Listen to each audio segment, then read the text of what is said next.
A Câmara dos Deputados aprovou um projeto que pode dificultar o aborto legal de crianças e adolescentes vítimas de estupro. O projeto de decreto legislativo, chamado de PDL 3, de 2025, anula a resolução 258 do CONANDA, o Conselho Nacional dos Direitos da Criança e do Adolescente. Essa resolução define diretrizes para um atendimento humanizado às vítimas de violência sexual e dispensa boletim de ocorrência, decisão judicial e autorização dos pais em casos de abuso dentro de casa. O objetivo era evitar a revitimização e garantir acesso rápido ao aborto legal, um direito previsto em lei desde 1940. Mas o Congresso, com maioria conservadora, entendeu que o CONANDA teria extrapolado as suas funções. Com isso, reabriu a discussão sobre o corpo e autonomia de meninas vítimas de violência. O texto, que foi aprovado por larga maioria, segue agora para o Senado. Se os senadores confirmarem, a resolução cai sem passar pela sanção presidencial. No Senado, um PDL de conteúdo idêntico foi apresentado pelo senador Magno Malta, do PL do Espírito Santo. Enquanto isso, o Ministério das Mulheres classificou a medida como um retrocesso civilizatório. O debate volta a expor o conflito entre direitos reprodutivos e pautas religiosas no Congresso e coloca o Brasil, mais uma vez, no centro de uma disputa sobre os limites da lei e da moral. Segunda-feira, 10 de novembro de 2025.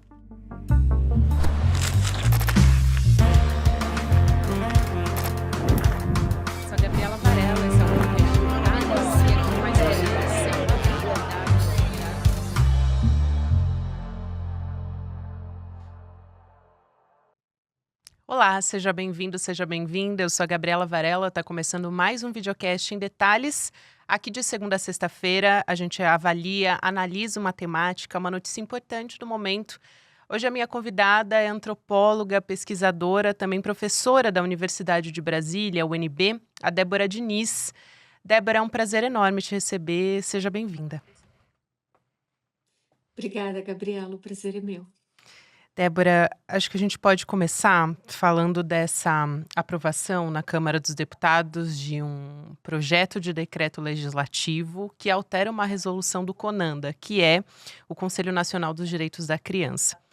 O que tem nessa resolução? A gente tem as diretrizes para o atendimento humanizado, prioritário das meninas que são vítimas de violência, de estupro, na rede de saúde. Então, essas regras, na verdade, elas garantem a aplicação de direitos que já existem em lei. Isso ainda precisa passar pelo Senado, só para esclarecer aqui. Então, por isso que é tão importante a pressão popular e o esclarecimento, A gente ouvir quem entende do assunto.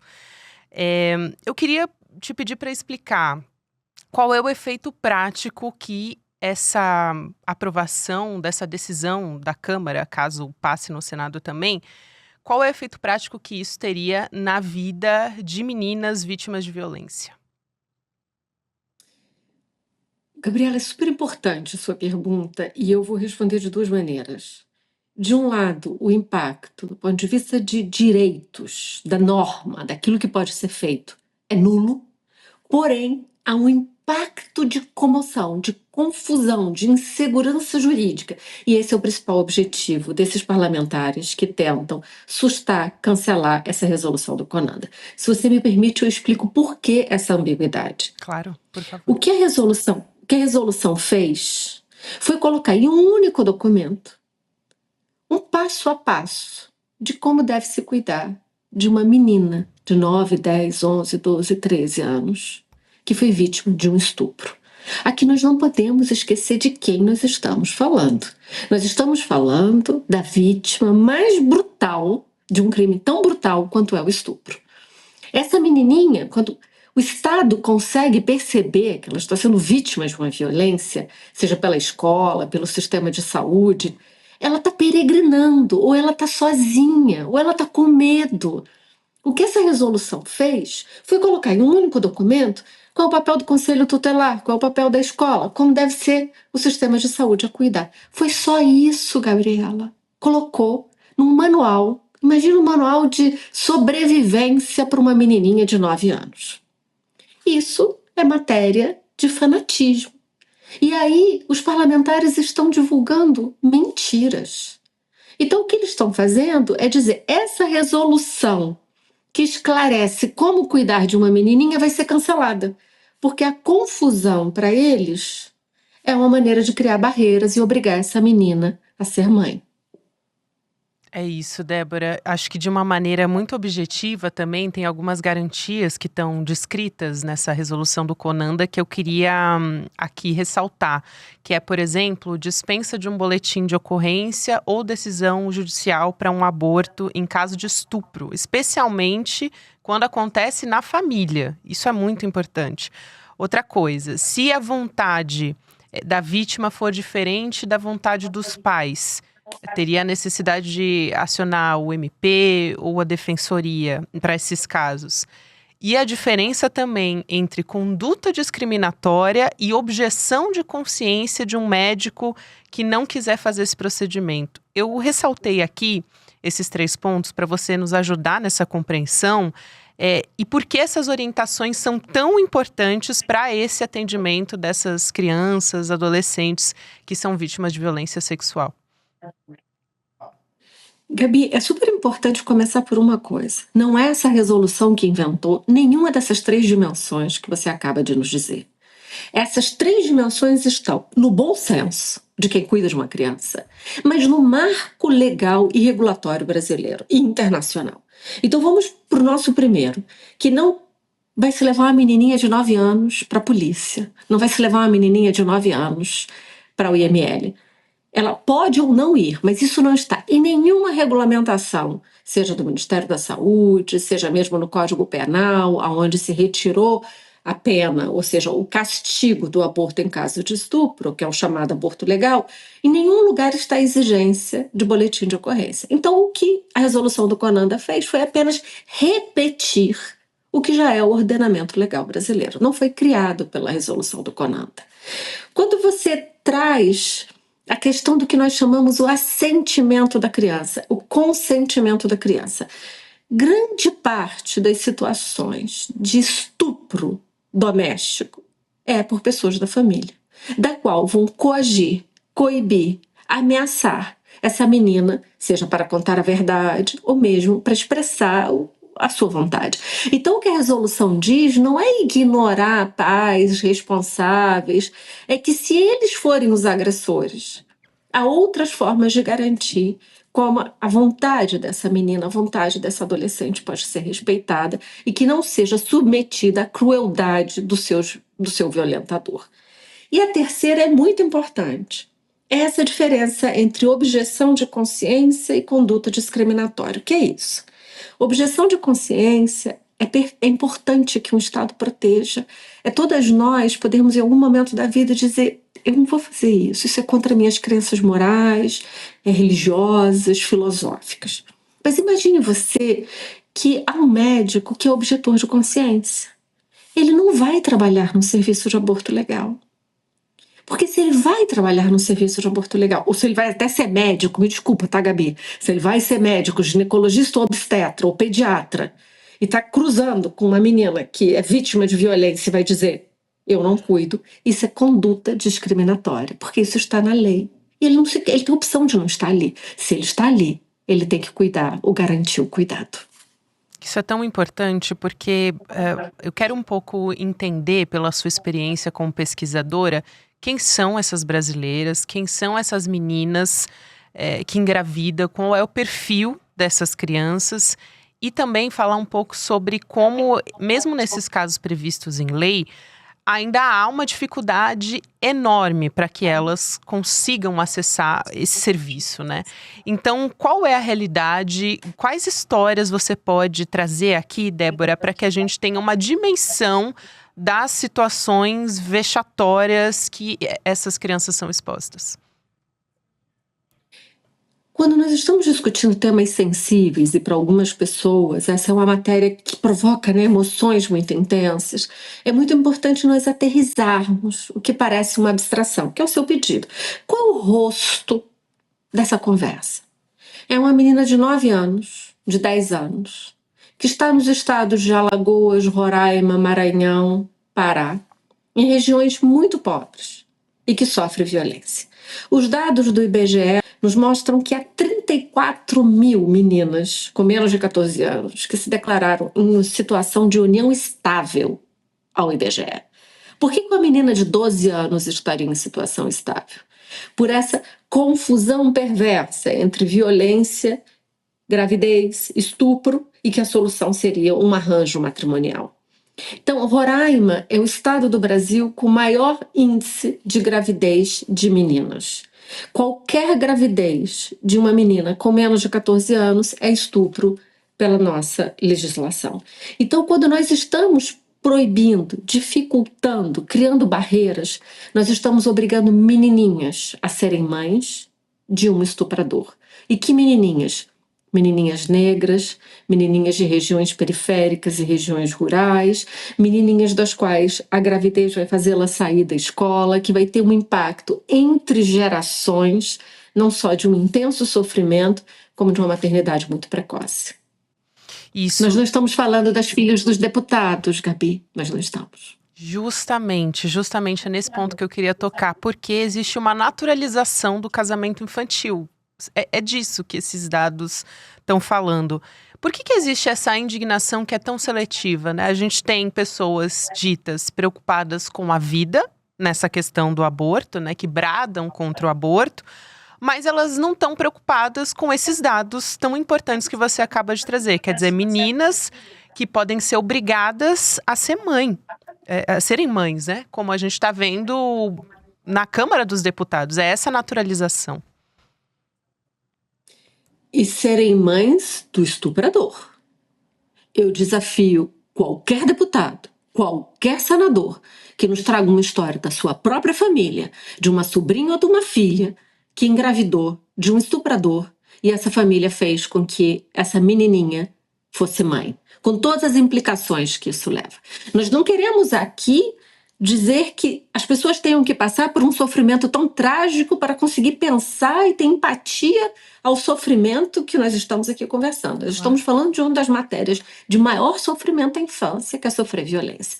Quando uma menininha de 9 ou 10 anos é identificada grávida, Gabi, é porque ela já vem há muito tempo em sofrimento, sob tortura, em silêncio.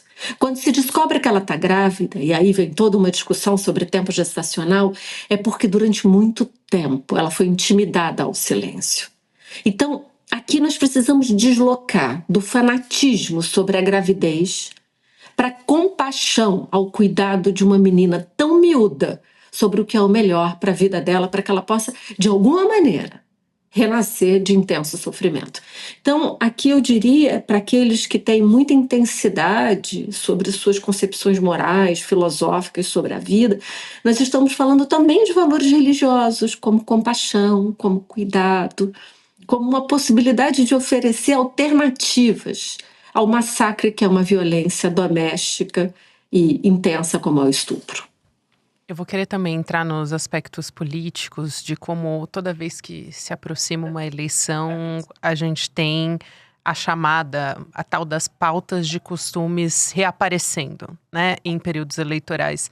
É algo muito utilizado pela extrema-direita por conservadores, trazer temas relacionados à moralidade, à sexualidade, atrelando ao medo, né? Em 2024, Débora, que é bastante recente, a gente teve, com a proximidade das eleições municipais, aparecendo aquele projeto de lei que a gente conhece como o PL do estupro, o 1904. Equiparando o aborto depois da 22ª semana de gestação ao crime de homicídio simples, inclusive de gravidez que aconteceu em decorrência de estupro.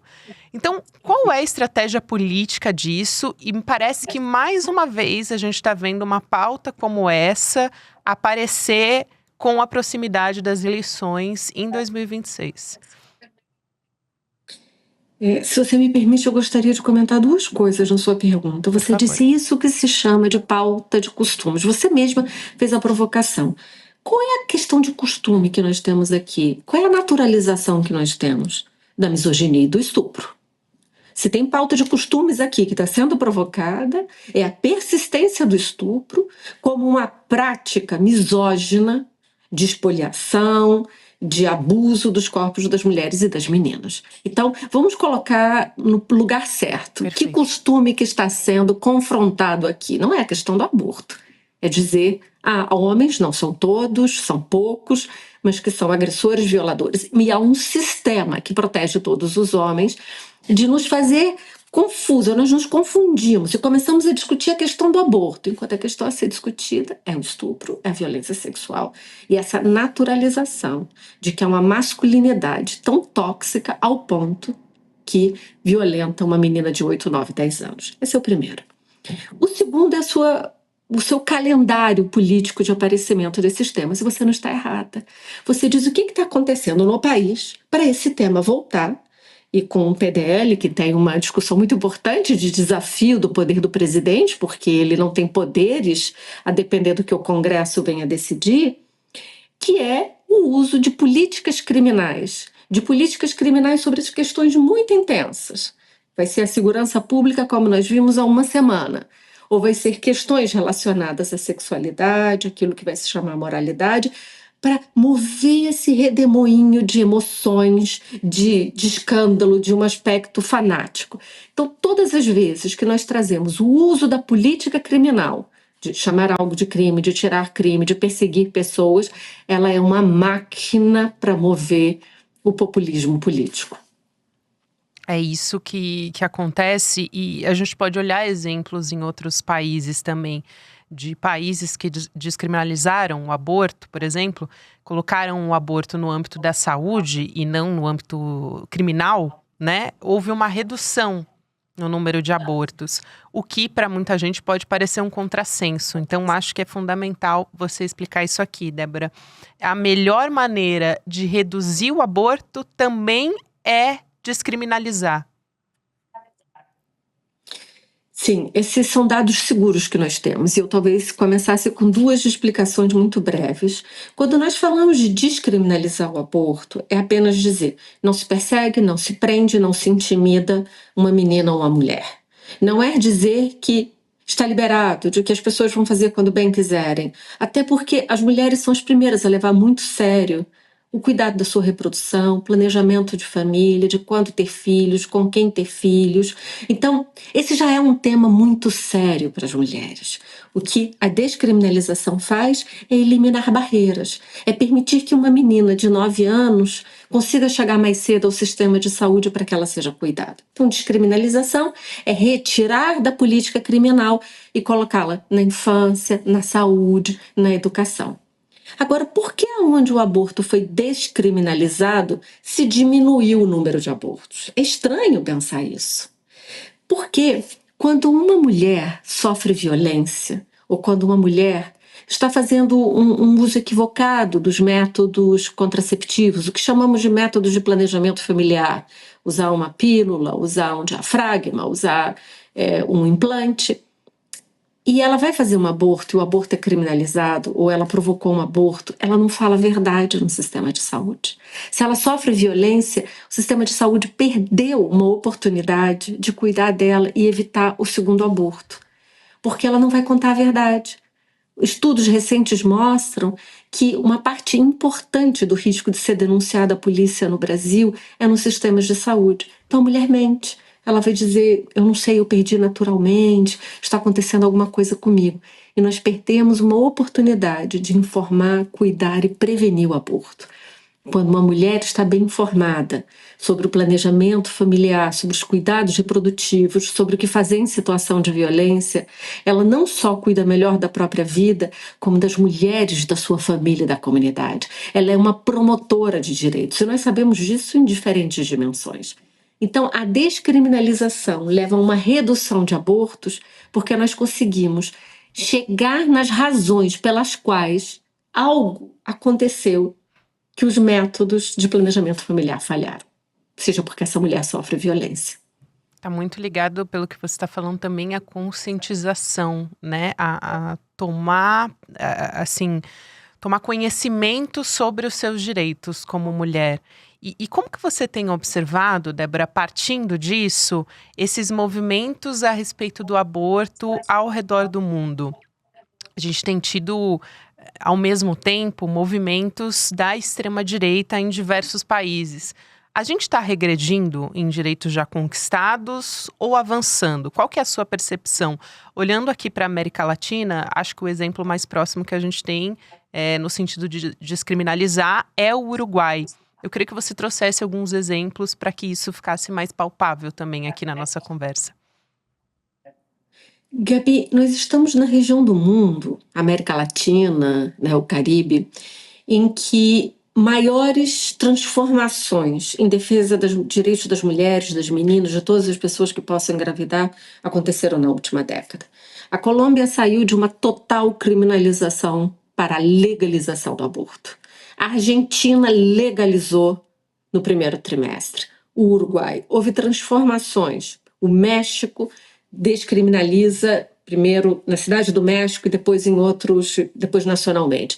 Ou seja, nós temos transformações na Bolívia, nós temos transformações aonde você olhar na nossa região, está havendo mudanças. E eu quero também ainda aproveitar para trazer alguns dados que são bem alarmantes sobre quantas mulheres morrem por conta disso. E isso acontece, 39 mil mulheres morrem por causa de abortos clandestinos. Então, isso é um dado da Organização Mundial da Saúde, da OMS. Se a gente olhar aqui para o Brasil, dados de 2018 e 2019, nesse período a gente teve mais de 700 mulheres que morreram ao tentar abortar clandestinamente. Olhando para um recorte, porque isso também diz muita coisa, 60% das vítimas eram mulheres negras. Isso segundo, eu estou usando dados do DataSUS, né, que reúne os dados do Ministério da Saúde. Então é uma questão social também, sobretudo.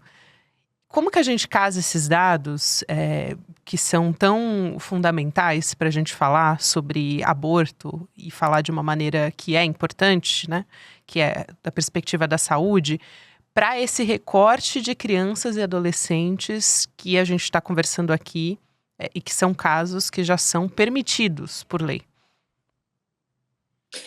O caso que nós estamos conversando aqui é importante a gente repetir o tempo inteiro. Ele é autorizado desde 1940. E veja como o mundo mudou.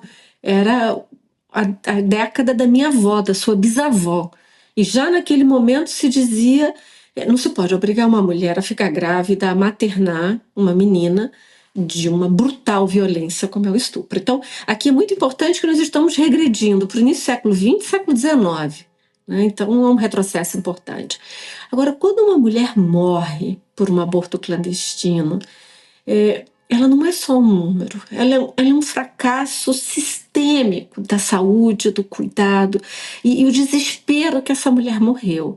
Gabi, nós temos que usar as palavras corretas. Quando uma mulher morre na clandestinidade do aborto, ela morreu em intenso sofrimento e sob tortura. Quando uma mulher morre por aborto clandestino, essa mulher já tinha filhos. Essa mulher era uma mulher comum, que no desespero de não poder ter mais um filho, ela ultrapassa todas as fronteiras da vida, da legalidade, dos riscos, para tomar uma decisão que ela considera fundamental para a sua própria vida. O que nós sabemos pela Pesquisa Nacional do Aborto é que pelo menos 1 em cada 7 mulheres, aos 40 anos, já fez um aborto na vida. Tem a história da Tatiele, né, que um advogado entrou com uma ação em favor do feto. E ela foi submetida a uma violência que eu acho que você pode contar aqui porque ser colocada para fora do hospital num processo de violência como esse, acho que torna muito palpável para todas e todos também que estão nos acompanhando aqui sobre o que a gente está falando e sobre o quanto suspender essa medida, porque eu acho que é sobre isso também, né, Débora? Fechar os olhos para essa violência como a que a Tatiele também passou. Quando o aborto é criminalizado e quando se criam barreiras, inclusive no aborto legal como é aqui, vai se amplificando, seja um espírito de perseguir mulheres ou medo. As pessoas começam a dizer, eu não vou ajudar porque eu tenho medo, eu não vou cuidar porque eu tenho medo. O estado de criminalização cria barreiras. A história de Tatiele está contada em um filme que as pessoas podem encontrar no YouTube muito fácil, que se chama Habeas Corpus. E ela tem uma novidade, Gabi, que eu acho que é importante trazê-la aqui. Tatiele era uma mulher comum, de 18 anos, uma mulher negra do interior do estado de Goiás. E ela ficou grávida de uma gravidez incompatível com a vida, ou seja, o feto não sobreviveria ao parto, mas tinha mais riscos. A depender se a gravidez continuasse, trazia risco de morte a ela. Era uma síndrome muito específica, mas que leva a mulher a risco importante de morrer. Tatiele consegue uma autorização judicial. Ela já estava, Gabi, em processo de expulsão, com 6 centímetros de dilatação, sangrando, quando um padre, um representante da Igreja Católica, entra sem conhecer a Tatiele, só monitorando o diário oficial, viu que teve uma autorização para uma mulher, entra com habeas corpus a favor do feto. Eu não vou nem discutir com você a inadequação dessa medida judicial. O que teve de mais importante é que o tribunal concedeu o habeas corpus, mandou ao hospital que parasse o procedimento. Essa equipe de saúde assustada, o covarde, eu não sei o que houve ali, o que resulta é que eles mandaram Tatiele para casa. Tatiele passa dias sangrando, dias sofrendo, até expulsar o feto, que não sobreviveu, já nasceu natimorto. Tatiele passou mais de uma década, Gabi, brigando na justiça por uma reparação ao padre. Há um mês, ela começou a receber os pagamentos da reparação. Há um mês. E isso tem mais de 15 anos.